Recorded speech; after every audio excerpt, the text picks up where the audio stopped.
இனிய தமிழமுது நேயர்களே, அனைவருக்கும் இனிய மாலை வணக்கங்கள்.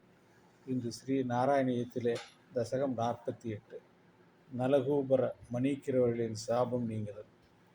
உன் லீலைகளை கண்ட தேவர்களின் கூட்டங்கள் உன்னை தாமோதரன் என்று சொல்லி மிகுந்த மகிழ்ச்சியோடு துதித்தார்கள்.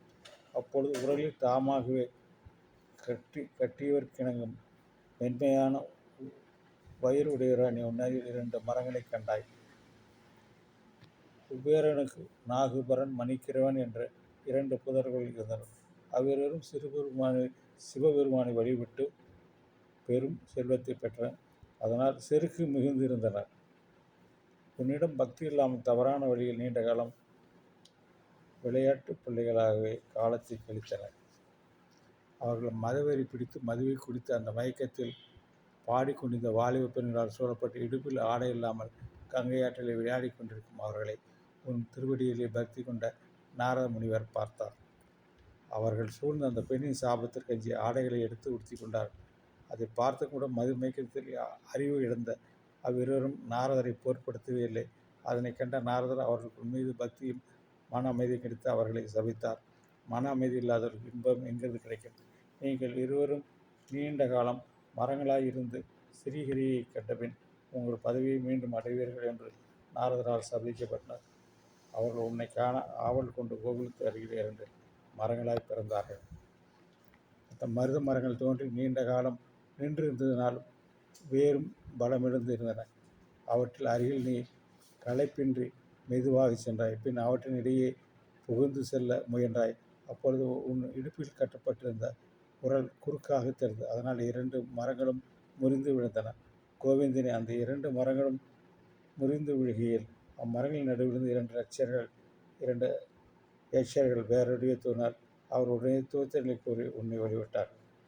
இந்த உலகில் மற்ற தேவர்களின் பக்தர்களும் இறுதியில் உன்னையே வந்து அடையாளம் காண்பார்கள்.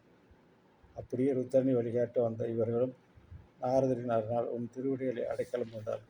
மேலும் சிறந்த பக்தியை வரமாகவும் பெற்று சென்றார்கள்.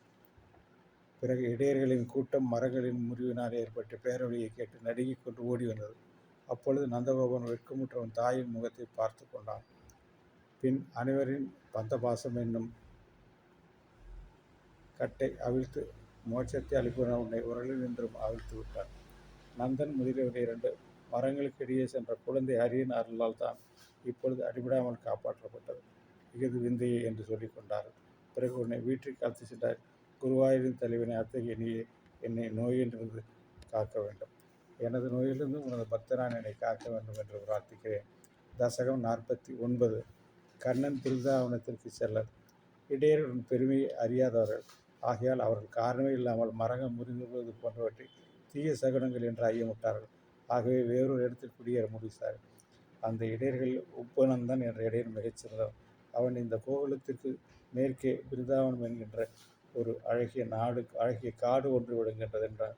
நிச்சயம் அவன் ஏவலில் தான் இப்படி கூறியிருப்பான் என்பது திண்ணம். தனது பிருந்தாவனம் செல்ல ஒப்புக்கொண்ட நந்தனும் மற்றவர்களும் அந்த நாள் வரை வாழ்ந்த பிரகத்வனம் என்ற பழைய கோகுலத்தை விட்டு புறப்பட்டனர். அப்பொழுது உன்னுடைய தாய் ஏறி அமர்ந்த வண்டியை பின்பற்றி அனைவர்களும் செல்லலானார்கள். வண்டிகள் நகரும்போது ஏற்பட்ட மனதிற்கு இனிமையான சத்தத்தையும் பசுக்களுடைய குழும்புகளின் ஒளியும் அவற்றுக்கிடையே உன்னுடைய தெளிவுபடாத மழலை சொற்களையும் கேட்டுக்கொண்டே பயணம் செய்வதனால் அவருக்கு பயணக்கலைப்பு எதுவும் தெரியவில்லை. ஈசனே, எங்கு பார்த்தாலும் அடர்ந்த காடுகளோடு கூடிய குந்தம் முதலிய மரங்களால் நிறைந்த தோப்புடன் மரகத பச்சைக்கல் பதித்தாற் போல பசுமையான புல்தரைகளுடன் அந்த வனம் மிக அழகாக விளங்கியது. அத்தகைய அழகு மிகுந்த பிருந்தாவனத்தை கண்டு நீ மகிழ்ந்தாய். அங்கே வீடுகள் புதிதாக தனித்தனியே கட்டப்பட்டன. அவற்றில் இடையர்கள் இணைந்து வாழத் தொடங்கினார். அப்பொழுது நீ பாலகோபுரங்களின் கூட்டத்தில் கலந்து கொண்டு பிருந்தாவனத்தில் அழகே 4 புறங்களிலும் சுற்றி பார்த்து ரசிக்கத் தொடங்கினாய். அன்னங்கள் இசைக்கும் ஒழிய அறிவார்ந்த பேச்சாகும் தாமரைகள் பூக்களை இன்றும் புன்னகை பூத்த முகமாகவும் கொண்டு வளைந்து வரும் பாதையில் பாய்தோறும் தெளிந்த நீருடன் கூடிய கலிந்தன் மகளான காலந்தியை யமுனை நதியை கண்டு நீ கழித்தாய். மனத்தை கவரும் மயில்களின் கோகா என்ற சத்தமும் ரத்தனங்களுடைய ஒளி வீசும் கதிர்களால் பலவையான நிறங்களும் பிரம்மலோகத்தை தொடுமளவு உயர்ந்த சிகரக்கூடிய அந்த கோவர்த்தன மலையை கண்டு நீ கழித்தாய். நீ இடைச்சிறுவர்களோடு காட்டில் 4 புறங்களுக்கும் சென்றாய். உன்னிடம் அன்பு கொண்டவனாய நீ சென்ற இடங்களெல்லாம் உன்னை சுற்றி கொண்டு வந்து கொண்டிருந்த கலிந்தனின் மகளான யமுனையை நீ பார்த்தாய். அந்த குருவாயூரினுடைய தலைவனே, மாடுகளுக்கு இன்பம் அளிக்கக்கூடிய இருந்த அந்த பிருந்தாவனத்தில் கன்றுகளை மேய்ப்பதில் மிக்க ஆவல் கொண்டு பலராமனோட இடைச்செல்வம் செய்து மாடுகளை மேய்த்து கொண்டது. அப்படிப்பட்ட நீயே என்னை பிணியின்றும் காத்தருள் வேண்டும் என்று நாராயண பட்டத்திரி அவர்களிடம் உங்களுடைய பக்தனான அடியேனும் கேட்டுக்கொள்கிறேன். நன்றி, வணக்கம். நாளை தசகம் 50. நாளை பார்ப்போமா? வத்சாசுரன் வதமும் பகாசுரன் வதம் 2 வருஷமும் நாளைக்கு வதம் செய்யப்படுகிறார். நாளை அதை பார்ப்போம். நன்றி, வணக்கம்.